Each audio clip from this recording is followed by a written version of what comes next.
For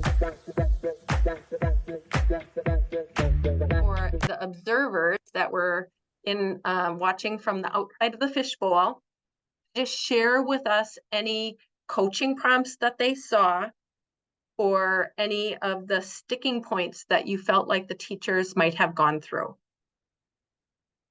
As far as coaching goes, it seemed like you were bringing them always back to the group. So making sure there was consensus among all of them, like, is this observable in yours and yours and your, in all classrooms, so that there was calibration on this. And I imagine if they would have said, I won't see that, then you would have popped that one out and started with something else.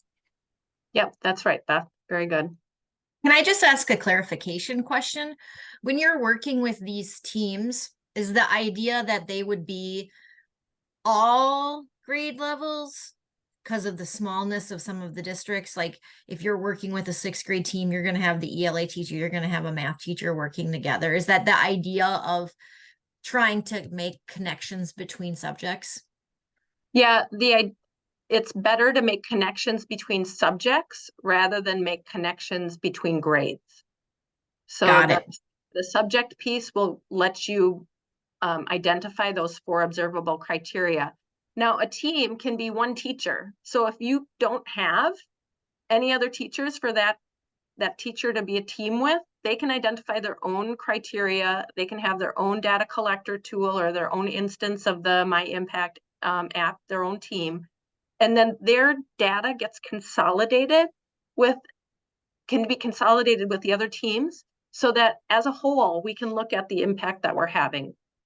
I think also in some cases where you have the ability to have multiple teachers that perhaps share a content area, I'm just thinking about some of the teams we've worked with in the past.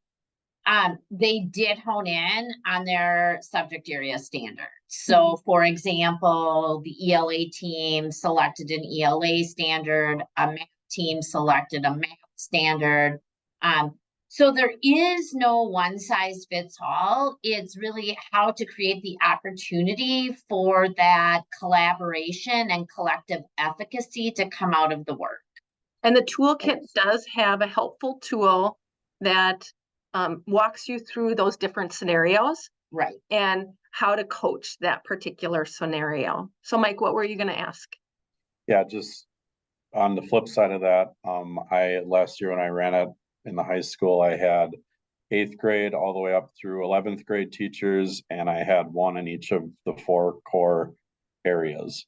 And there was a lot of power in that too. So I wouldn't be afraid of that because rather than honing in on specific like math or ELA standards, they really took a look at broader skills that we want all of our students to know.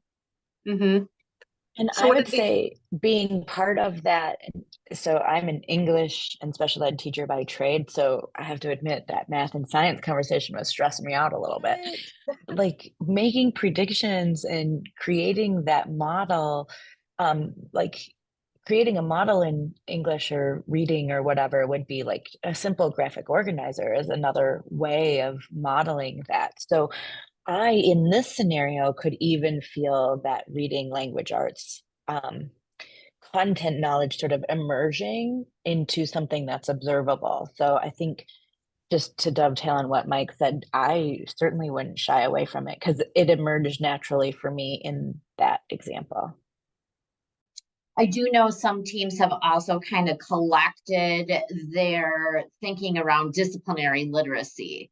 And what are those components that can really help us access the specific content in our subject areas? And for me, I was just thinking of the science practices because here you have science and math going together, but in like a high school situation, it might work. And I don't know if they're doing any high school trials because this would be awesome. As a former high school teacher, I'd love to do that. But like if you have your chemistry, your biology, your physics teacher, they're all going to be working on the science practices, and those things just themselves well to like even in the NGSS standards, they're written right there. That could be your benchmarks. No, actually what we're doing in our chemistry thing is we're doing modeling. We have our 4 criteria underneath what we're looking for that And so, yep, that is something that and we're talking about when we go across the year as well, it helps us practices, whether they be mathematical practices or science practices or the college readiness for English. As long as they're broken down in observables, we found it usable and useful. Yeah, so you are all making just awesome connections because it is really those higher level skills that develop over the course of a whole year. And really, aren't they the skills that we want all students to develop as accomplished and expert learners? And it's not content specific. And we will just be enabling our students to be learners for the rest of their lives, expert learners for the rest of their lives, if we help them develop these large overarching skills that are transferable no matter where they go and no matter what they're learning.